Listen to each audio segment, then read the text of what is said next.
1985 সালে প্রতিষ্ঠিত আলমডাঙ্গা পৌরসভা। দীর্ঘ পথ চলায় পৌরসভাটি উন্নীত হয়েছে প্রথম শ্রেণীর পৌরসভায়। পৌরসভার বিভিন্ন এলাকায় রাস্তা, ড্রেন, সড়কবাতি, বাজার উন্নয়ন সহ নানা অবকাঠামোগত উন্নয়ন দৃশ্যমান হলেও সেই উন্নয়নের ছোঁয়া এখনও পুরোপুরি পৌঁছেনি 9 নম্বর ওয়ার্ডের বন্ডবিল এলাকায়। পৌরসভার সূত্র মতে 9 নম্বর ওয়ার্ডে মোট জনসংখ্যা 5,481 জন, রয়েছে 737টি হোল্ডিং এবং প্রায় 2,300 ভোটার। প্রতি বছর এই ওয়ার্ড থেকে প্রায় 56% রাজস্ব আদায় হয়। অথচ স্থানীয়দের অভিযোগ, কর ও হোল্ডিং ট্যাক্স নিয়মিত পরিশোধ করলেও নাগরিক সুবিধা থেকে তারা দীর্ঘদিন ধরে বঞ্চিত। পৌর সুবিধা স্যার আমরা তো কোনো সুবিধাই পাইনি। এই যে 1 নম্বর পৌরসভা আমাদের ফার্স্ট ক্লাস পৌরসভা। এই পৌরসভায় আপনার ইউনিয়নের চাইতে আমরা খারাপভাবে বসবাস করি এখানে। মানে আমাদের ট্যাক্স ভ্যাট এগুলো তো আর কমতি নেই, আমাদের ঠিকই নিয়ে নিচ্ছে। আলমডাঙ্গাবাসীর জন্য সুখবর, পশুহাট রোডে উদ্বোধন হয়েছে Suzuki Salman motors luxury motorcycle showroom. সরেজমিনে দেখা যায় ওয়ার্ডের অধিকাংশ এলাকায় নেই পরিকল্পিত ড্রেনেজ ব্যবস্থা, নেই পর্যাপ্ত পানি নিষ্কাশনের ব্যবস্থা। সামান্য বৃষ্টিতেই রাস্তাঘাট পানিতে তলিয়ে যায়, সৃষ্টি হয় জলাবদ্ধতা। অনেক এলাকায় এখনও মানুষ কাঁচা রাস্তা দিয়ে চলাচল করতে বাধ্য হচ্ছেন। স্থানীয়দের অভিযোগ, প্রথম শ্রেণীর পৌরসভার অন্তর্ভুক্ত হওয়ার পরও তাদের জীবনযাত্রার মান অনেকাংশে ইউনিয়ন পর্যায়ের অনুন্নত এলাকার মতোই রয়ে গেছে।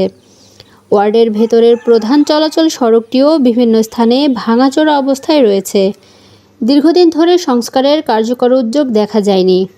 ইন্ডিয়ানে একটা কালভার্ট, ড্রেন সবকিছু সুবিধা আছে, আমাদের কোনো লাইট নেই, কোনো ড্রেন নেই।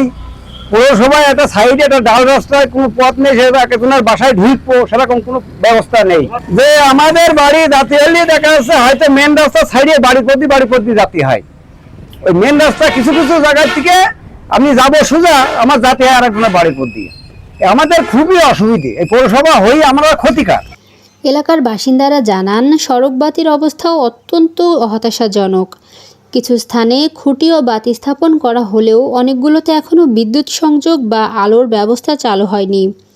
ফলে রাতের বেলায় চলাচলে চরম ভোগান্তির শিকার হতে হয় সাধারণ মানুষকে।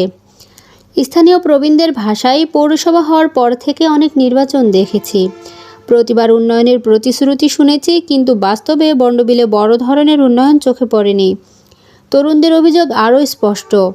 তাদের মতে আলমডাঙ্গা পৌরসভার অন্যান্য ওয়ার্ডের তুলনায় 9 নম্বর ওয়ার্ড উন্নয়নের ক্ষেত্রে অনেক পিছিয়ে রয়েছে। তারা মনে করেন, নাগরিক সুবিধার দিক থেকে এই ওয়ার্ড এখনও পৌর এলাকার পরিবর্তে একটি অবহেলিত ইউনিয়নের চিত্র বহন করছে। কুমার ইউনিয়নের রাস্তা যে হচ্ছে গর্ব করার মতো, কিন্তু পৌরসভায় সেই জিনিসটা হওয়ার কথা কিছুই নেই। সব জায়গায় পানি বাঁধা, সব জায়গায় পানি বাঁধা।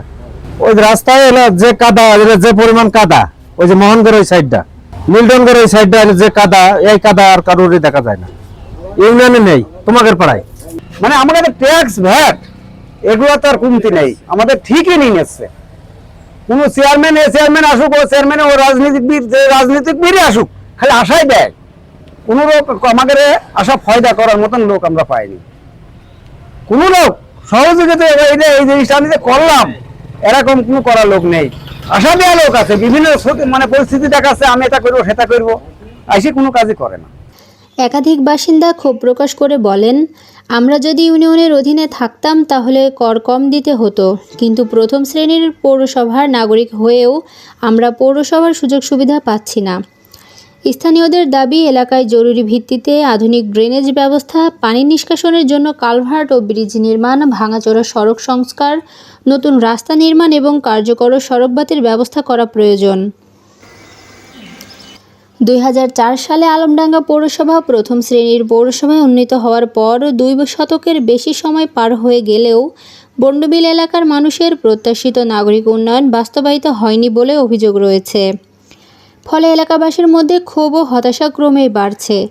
এদিকে আসন্ন পৌরসভা নির্বাচনকে ঘিরে সম্ভাব্য প্রার্থীরা নানা উন্নয়ন প্রতিশ্রুতি দিলেও ভোটাররা এবার প্রতিশ্রুতির চেয়ে বাস্তব কাজকে গুরুত্ব দিতে চান।